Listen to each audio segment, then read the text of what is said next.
Hello everybody and welcome back. Today we're talking about 4x4s. We are going to sit down and compare 7 of the 4x4s on the market. Some are at the top, some are not. And we're going to see which one is the best. We're going to talk about price to performance and just overall performance separately. And then we'll combine those together to see which 4x4s are the best. And we will have a blast doing so. So consider liking and subscribing, comment down below your main 4x4, and let's get right into the comparison.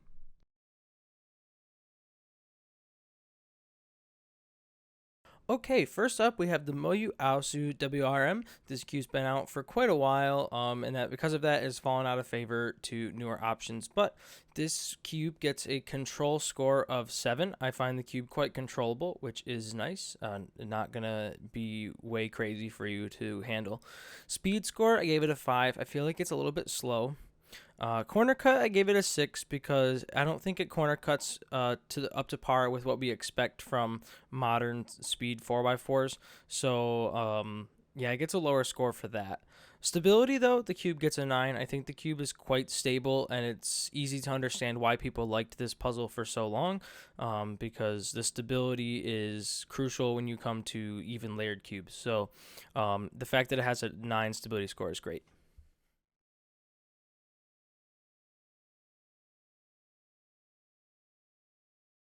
Next up is the GAN 4x4 V2. This is the newest release on the list, and it was a highly anticipated upgrade to the original GAN 4x4. Now, this cube, I gave a control score of 7. I think that this cube could be a bit more controllable, but there are a few moments where you're like, oh, and it, is hard to handle. Speed, I gave this cube a 10. This cube is straight speed out of the box. It's just so fast. It feels very nice. Corner cut, I gave it a 7. The outer layer corner cutting is actually fairly decent, but the inner layer corner cutting, sometimes it's a little locky. I think the range is a little bit more limited than what we want. So I gave it a little bit of a lower corner cutting score, but it's still pretty decent. Stability, I gave it a 7. The speed and the control of the cube, they mix together well, but they also do create some stability issues. And I noticed too, sometimes you might grab like one layer and two will, like another one will go with it, stuff like that. So it makes it a little less stable. No like crazy pops or anything though.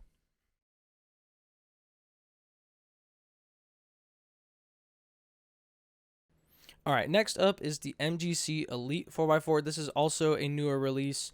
It's a supposed upgrade to the MGC 4x4. I don't know if I'd call it an upgrade. Control, I have to give this cube a 7. I think it is, for the most part, is controllable. There are a few moments I've had where I'm like, oof, but I would say overall quite controllable. Speed, I give it a 9. The cube is actually pretty fast. It's a little bit lighter than the original MGC, which gives it a tiny bit of a speed boost, and you can feel that. Corner cutting, I give it a 4. The extra lightness of the puzzle somehow makes it less corner cuttable. A little bit more catching. It seems like they may have gotten rid of some of the features to help make corner cutting good to keep that weight down, and that makes it a little bit less good. So corner cutting is not great on this cube in my opinion. Stability, though, I'll give it a 7. The meh corner cutting is kind of outweighed by the control factor. It makes it quite stable. It's got good magnets, and that kind of helps it be better, but I don't think this cube is particularly great.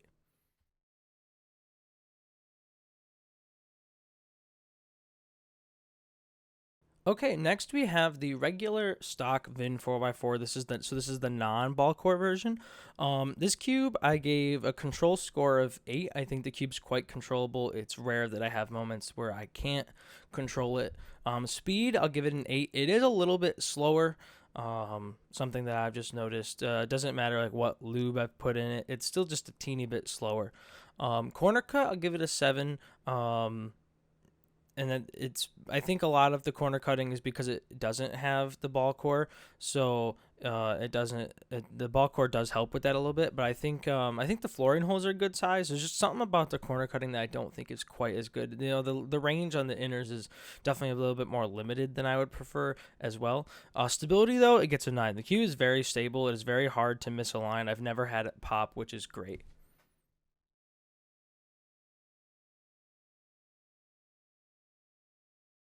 Okay, so now we have the original MGC 4x4. This cube is a pretty solid cube. It is definitely considered one of the better budget 4x4s out there, maybe the best. For control, I gave this cube an 8. I think the cube is rather controllable. Again, very, very few moments where I don't think it's controllable. Speed, I give it an 8. I think this cube does have good speed, and I think that that helps very much. Corner cut, I give it a 7. The corner cutting is definitely better than the Elite that they came out with, but it's, it's a budget cube. I find that on budget cubes, corner cutting measures are kind of, left out a little bit more, and I think that's exactly what happened here. And then stability, I gave this cube an 8. I think the cube is rather stable. I think the lower corner cutting kind of brings it down, or I might have given stability a 9. But the cube is quite stable, and you can see why it was the best budget option and might still be.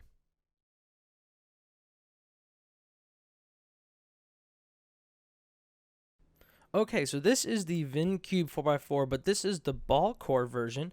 This cube is quite nice. As you can see, this cube got 9s all across the board. It's a very well-rounded puzzle. It's a little bit more controllable than the original because of the ball core. They found a way to make it faster, which is really nice. And corner cutting, a little bit better. I think the ball core helps with the control and stability to make the corner cutting a little bit better. It's not perfect. I think the inner layers could still be a bit better, but the corner cutting does get better when you add the ball core, I've noticed. Stability, the cube is very stable. Again, same thing with the regular VIN. I've never had it pop. I have had a few misalignments, but never any pops, no explosions. I have had an inner fly out of it once, which was weird. However, the cube is very well rounded overall, and it's great.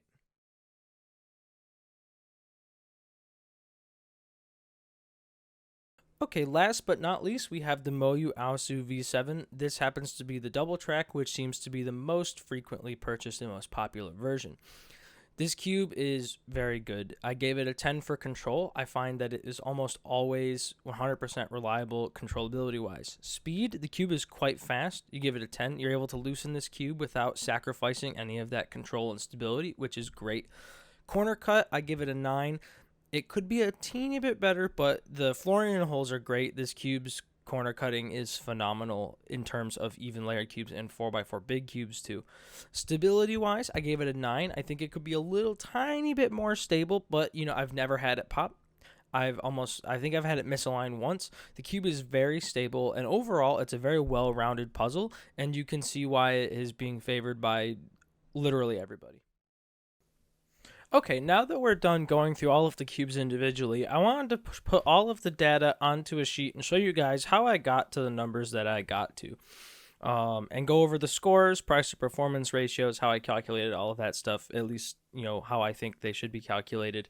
And so let's get right into this. So here we have the cube, all of the statistics, including weight and price, and then the list of the puzzles right here. And now we have all of the scores. And then on this chart here, we have the cubes. We have their scores overall, their regular scores, and their price to performance ratios. I call that PFR, I guess. I could call it PPR. I don't know.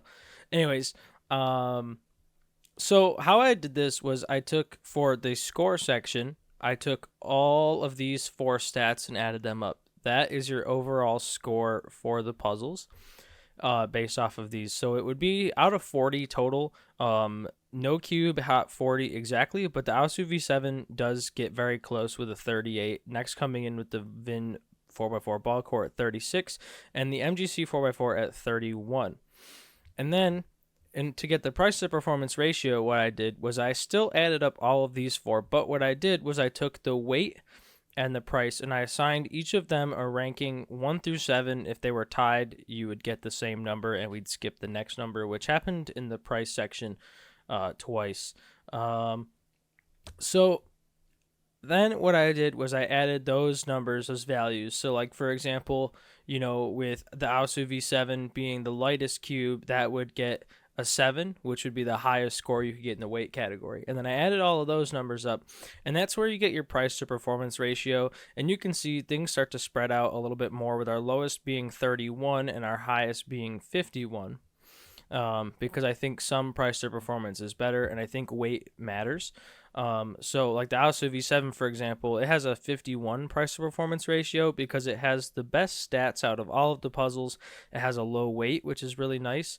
and it has a higher price. However, all of the good stats and the nice weight make that price good. You know what I'm saying? If that makes sense. So, and then to get the overall score, which is just a combination of score and price to performance ratio, I just added the two numbers together and divided them by 2. And that's how I got the final score for everything. And it still has quite a wide range. We have a 29 up to a 44.5, but it does, in the middle, I feel like, things are pretty even. We have a nice little group here in the middle 3, maybe middle 4 actually. And then we have 2 clear ones at the top, and then like I said, we have those 4, and then we have one that's clearly at the bottom. And I would like to say that I don't necessarily think this perfectly says how I feel about a puzzle, because the biggest outlier for me is probably the GAN 4x4, the V2 here. Now, I like the cube. I main the puzzle. I think it's really good. However, what really kills the GAN 4x4 in terms of its ranking is its price, because it has the highest price. So it gets a 1 in the price section, which tanks its overall score because its price to performance ratio, where is it? Its price to performance ratio is pretty low, compared to something like the Aosu. So that's kind of where the discrepancy here comes from, because if we bumped up this number even just like 3 or 4, this number would go up and put it more in the middle here, and so forth and so forth. So that's kind of how I feel. Like the GAN 4x4 I think is the biggest outlier, because I personally love the cube, but I said in my review of that cube I don't think it's the best for everybody, because of reasons like the price and its insane speed might not be good for some people. But this kind of gives us an idea of the cubes and how they rank overall and how they compare. So if we come down to this chart here that I have made for everybody, we have the overall score in blue, the price to performance ratio in red, and the regular score in yellow. And then they are listed on the chart as they rank overall, with the blue bar being the most important bar, kind of determining where they go, because you can see some of these numbers are different and not quite in order. At the bottom of the spectrum, we have the Aosu WRM, and I think that's because its performance to price ratio is not great. It's coming in at a 31, which is the lowest. And it also has a bad regular score, but the price to performance ratio I think is really what does it. It's expensive, and I don't think it performs as good as newer 4x4s. And at the complete other end of the spectrum, we have the Aosu V7. Now, this cube's price to performance ratio is through the roof, and that's because although it's at the higher end of the price spectrum, the cube has amazing performance. It's the lightest weight cube on the list. It's a very, very good 4x4. And then next we go down the list, number 2 spot, we have the VIN 4x4 with the ball core. Has a nice performance to price ratio. It's 7 off from the Aosu. The Aosu really excels, but it is the second best. And then we have next the MGC 4x4. And the MGC is still really good. I think it's still the best budget option out there. And, it comes in at a 42 for price to performance, which you got to think, you're sitting there thinking, you're like, okay, the cube costs $20. That price to performance ratio seems off. But if we look at the performance of the cube itself, it does have lower stats. It's not quite super high, and it does weigh a bit more. So that puts it a little bit more so like, yeah, if we lowered the weight number on the MGC down to like the Elite or something with the same performance, it would definitely up the cube's price to performance. But I think personally I think weight matters. I think it plays into the comfortability of a cube. And then we have the VIN and the MGC Elite, and those are very, very close. Their scores are a bit different. You can see how their scores are a little bit different from each other. However, their PFRs are very, very similar. And then we have, like we went over, the GAN and the Aosu. Now, personally, for me, the GAN is at the top, and then the Aosu, then VIN. However, it's down here because its price to performance ratio is so bad. Because 31 is kind of in the middle when it comes to overall scores, but this price to performance ratio is terrible compared to something like the Aosu or the Vin. So that's what really lowers its overall score. So this is kind of how I would rank the 4x4s. I would go Aosu V7, Vin Ballcore, MGC 4x4, with the exception of myself and maybe a few others being I prefer the GAN 4x4 V2 over all of them, because mostly for me it's the speed and the size. However, I think this is a very good representative of the top three. I think that the MGC, the Vin 4, and the Aosu V7 are really good top three, and I think that it's nice because it includes an expensive option, a medium option, and a budget option going from the top down. So it's kind of cool. You know, we come in with the most expensive, but the highest price to performance. Then we have a medium price to performance, and it's a medium priced puzzle, and then we have a lower price to performance, not that much lower though, but it's the lowest price puzzle. So that's kind of cool how the top three has an elite, a mid tier, and a lower budget option, which is really cool because it means that I think that means that the health of the 4x4 market is really good. It means we have a lot of performance for a variety of prices, and I think that's awesome. I think that means 4x4 hardware wise and options wise is really healthy, and I love to see that we have that going on in 4x4. That being said, I want to thank you guys for watching the comparison. It really is awesome to do stuff like this, and adding in all this math that I didn't do for the 5x5 comparison last time was really cool. It was nice to see all of my thoughts and opinions visualized in a cool graph like this. So if you liked this format, let me know in the comments down below. Please consider subscribing, and I will see you guys in the next one. Thank you.